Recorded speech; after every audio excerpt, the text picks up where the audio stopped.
199 out of a million. And if you look at all the tests that we've done over the last 72 days, it works out to approximately an average of 350 tests per district.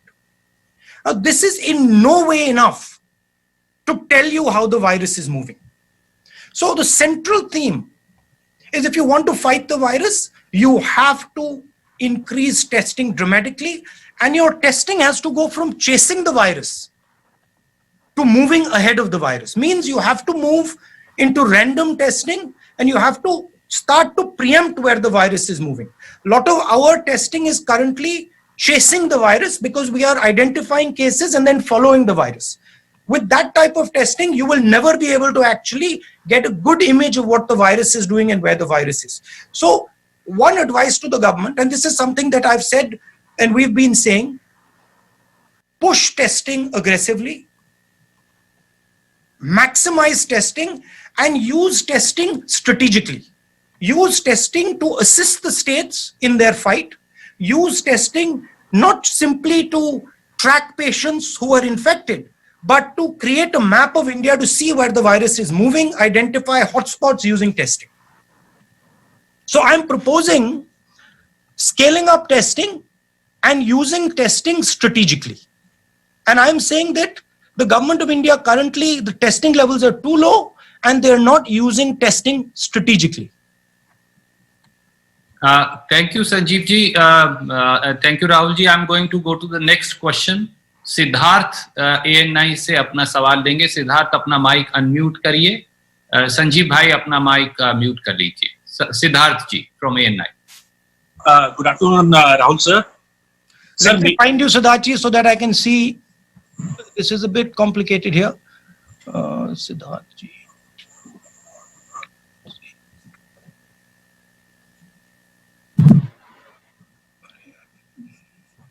Why isn't the images coming on? Sir, it says Siddharth AN9. He's wearing because there's a lot of people. Yes. Where is Siddharth? Okay, Siddharth AN9, I found you. Siddharth ji, go ahead.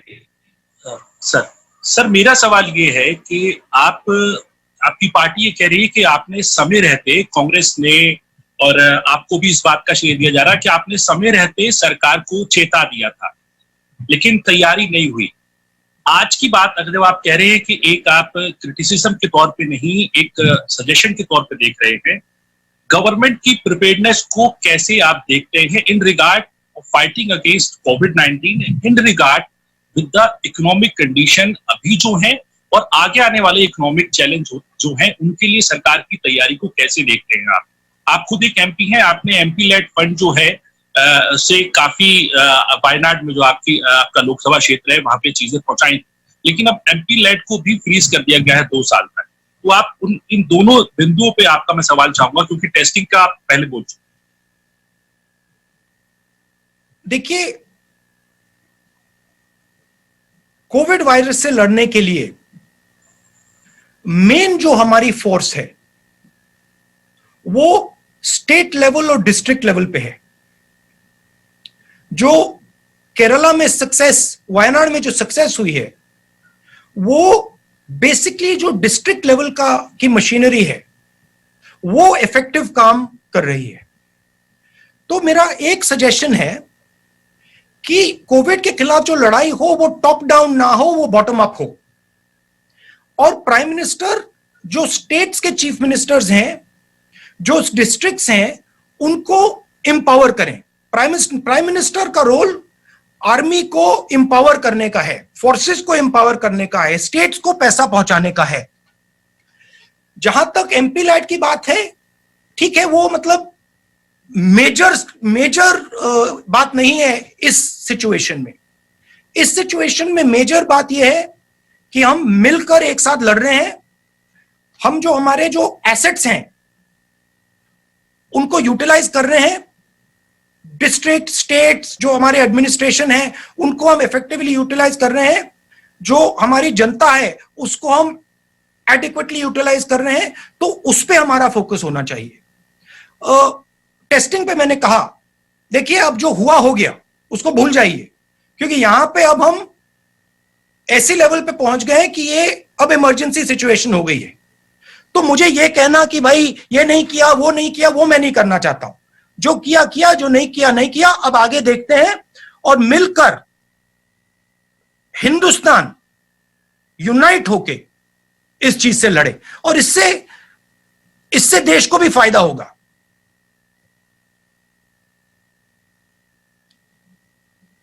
मतलब मेरा main सुझाव blunt instruments ना use करें,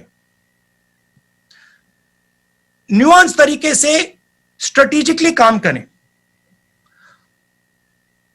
idea है कि भाई lockdown हो गया तो बात बन गई, नहीं, लॉकडाउन हुआ तो बात नहीं बनी है, बात पोस्टपोन हुई है।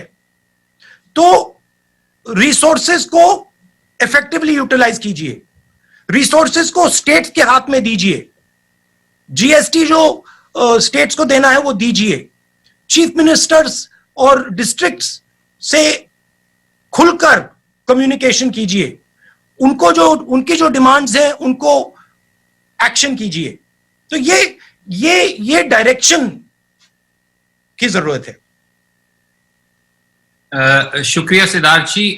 मैं अब पीटीआई भाषा से हक साहब सवाल पूछना चाहते हैं, तीसरी न्यूज एजेंसी से। हक साहब अपना माइक अनम्यूट करके क्या सवाल? जी सर। हाँ जी सर, मेरा सवाल यह है कि आपने 12 तारीख को ही आगाह कर दिया था, उसके बाद भी सरकार कदम नहीं उठा पाई है। तो हालांकि आपने कहा कुछ बोलेंगे नहीं, लेकिन लगता है कि जो 1,07,000 करोड़ का पैकेज है वो पर्याप्त है राज्यों के लिए जो दिया गया है कोरोना से लड़ने के लिए? कि जिस प्रकार से पैसा पहुंचना चाहिए, जिस स्पीड से पहुंचना चाहिए, वो नहीं पहुंच रहा है। मैं आपको 2-3 उदाहरण देता हूं। कोरोना से लड़ने के लिए आपको 2-3 स्ट्रेटेजिक चीजें एकदम करनी पड़ेंगी। दो फ्लैंक्स पे एक्शन चल रहा है, एक हेल्थ केयर मेडिकल, दूसरा इकोनॉमिक। थोड़ी सी मैं इकोनॉमिक स्फीयर की बात करता हूं। फूड शॉर्टेज आएगी, आने वाली है। आपके पास गोदाम में फूड सप्लाई है, उसको आप दीजिए। एकदम आप गरीब लोगों को फूड सप्लाई देना शुरू कीजिए। बहुत सारे गरीब लोग हैं जिनके पास राशन कार्ड नहीं है, उनको भी इंक्लूड कीजिए। तो फूड का एक सेफ्टी नेट तैयार कीजिए। न्याय योजना, डायरेक्ट पैसा 20% सबसे गरीब लोगों के बैंक अकाउंट में डालिए, प्रीएम्प्टिवली कीजिए। क्योंकि ये जो हमारी सबसे गरीब लोग हैं, जो वीकर सेक्शंस हैं, जो मैन्युअल लेबरर्स हैं, इनको प्रॉब्लम आएगी, आ गई है और आएगी। तो प्रीएम्प्टिवली फूड नेट बनाइए। मिनिमम न्याय योजना नाम मत यूज कीजिए, कोई और नाम दे दीजिए, बट मिनिमम फाइनेंशियल नेट तैयार कीजिए। बेरोजगारी आने वाली है, शुरू हो गई है और जबरदस्त तरीके से लोग बेरोजगार होंगे। ठीक है, सेंट्रल जो रोजगार देते हैं कौन है? SME, small and medium industry. उनके लिए आप एक डिफेंसिव पैकेज तैयार कीजिए, उनको प्रोटेक्ट करने का एक पैकेज तैयार कीजिए। हमारी ऐसी कंपनीज हैं जो कनेक्टेड कंपनीज हैं, स्ट्रेटेजिक कंपनीज हैं, बड़ी कंपनीज हो सकती हैं, उनके लिए आप प्रोटेक्शन तैयार कीजिए। तो ये हुई इकोनॉमिक साइड पे।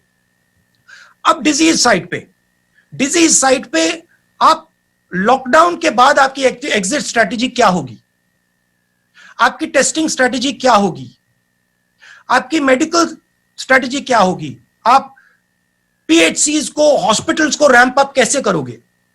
क्योंकि आपको वो लॉकडाउन खुलने से पहले करना पड़ेगा, क्योंकि लॉकडाउन के बाद डिजीज का अपटेक होगा, डिजीज बढ़ना शुरू हो जाएगी, तो आपको अग्रेसिवली उसको काउंटरैक्ट करना पड़ेगा। तो मैं कह रहा हूं कि ये डिलेड एक्शन नहीं होना चाहिए, ये इमीडिएट एक्शन होना चाहिए। मुझे काफी दुख हो रहा है कि आज तक जो फूड सप्लाई हमारा गोदाम में है वो लोगों के हाथ में नहीं पहुंचा है।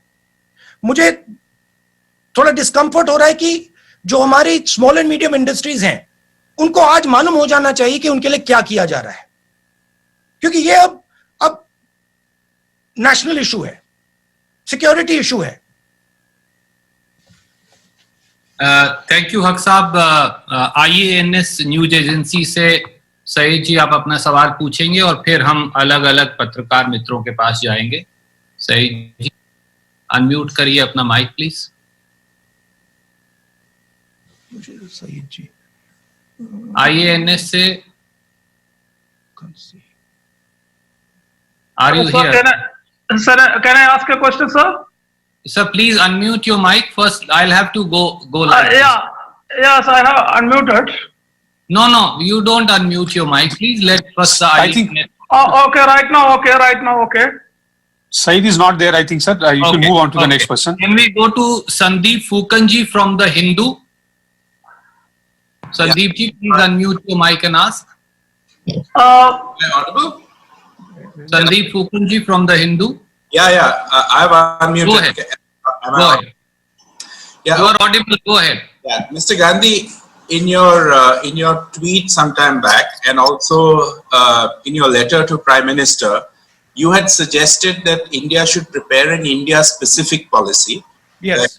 Keeping in mind the complexities of India. You also hinted at a partial lifting of the lockdown. Can you actually suggest more concretely what the government can do? Because from next Monday, they are anyways relaxing several industries from the 20th.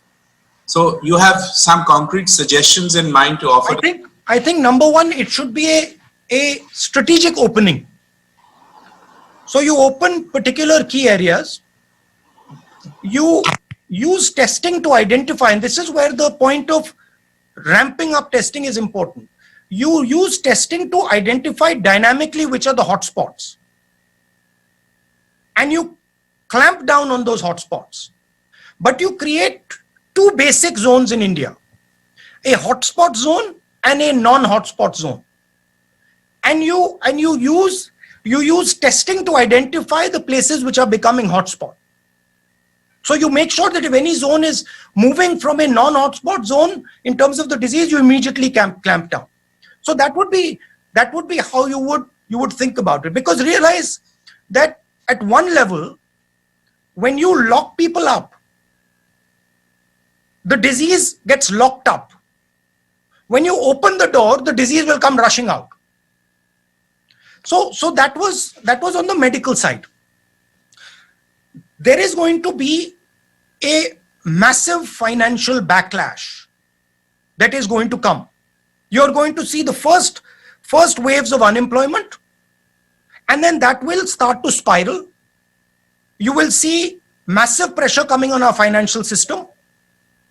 So you will have to set up structures and manage your funding so that you don't get caught. Suppose you spend all your money right now immediately, and then you have a financial crisis. Later in a few months, you've got a real problem. So you have to think strategically and you have to move strategically. Certainly you have to spend a significant portion of your money in protection of people. See, for us, life is the most important thing. And we cannot simply let our people be under these circumstances. So we have to protect human life, but we also have to make sure that we, in protecting them from the virus, that we don't destroy our economy completely. So it is a dynamic, constantly moving strategy. That is why I get worried when I see very blunt instruments. I would have liked a lot more power decentralized to the states. I would have liked a more detailed conversation between the states and the Prime Minister with regards to the strategy with the lockdown. But fine. I mean, there's a particular style that Modi ji has, which is fine. One can work around that style.